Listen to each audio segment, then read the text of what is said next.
Wes. I'm here to explain and give an example of how to use the campaigns function of the new version 3 of Savage DOS. If we go to My Data and go down to campaigns, you'll be able to create a new campaign. And now you have the setting for the campaign you want to do. You can basically load anything you want to in there, including even wildcard only books. Even if your players are extras, they can actually still access the books and those items in it as long as they're in your campaign. So let's go ahead and load up Deadlands of the Weird West and add some players. I'm going to scooch this over to the side here. This is an extra account. We're also going to go ahead and go to campaigns. And the username is 175. And we'll go ahead and add another player just to show how it goes. This is going to be user 70.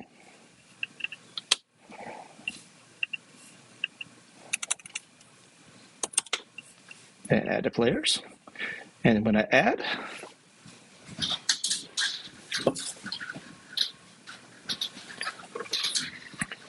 and click over here and notice that there's actually a change. It brings it up.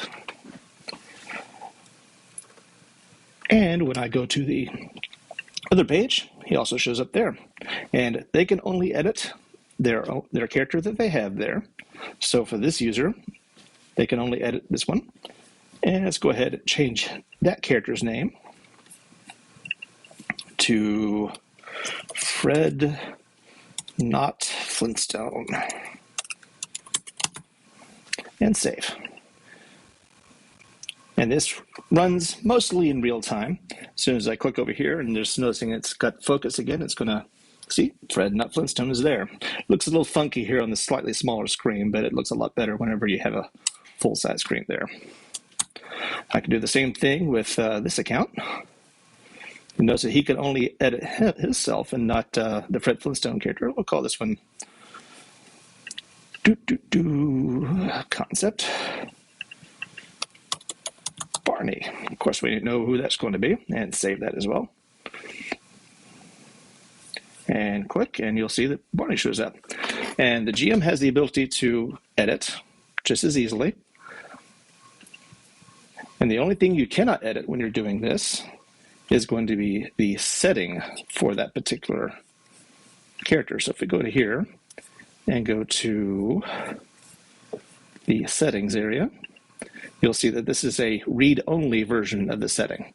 That's because that's going to be in the GM's control here. So if we want to call this another setting, let's go ahead and go setting name, IDL game. And save. All the way at the bottom, I need to put a little save button up there.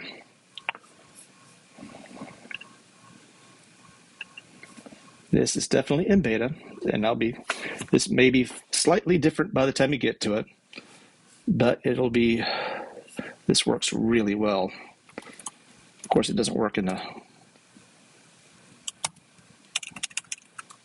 ideal game.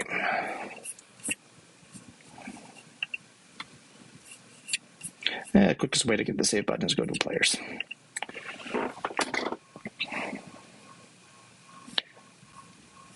And if I edit Barney here,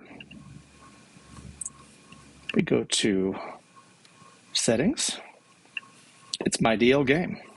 So the GM has full control of the setting, and so the players can't change anything there, so there's no cheating if anybody really wants to cheat in a role-playing game. But basically everything you need to have set up for your particular setting is there, including any custom items you may create or whatever you need to do.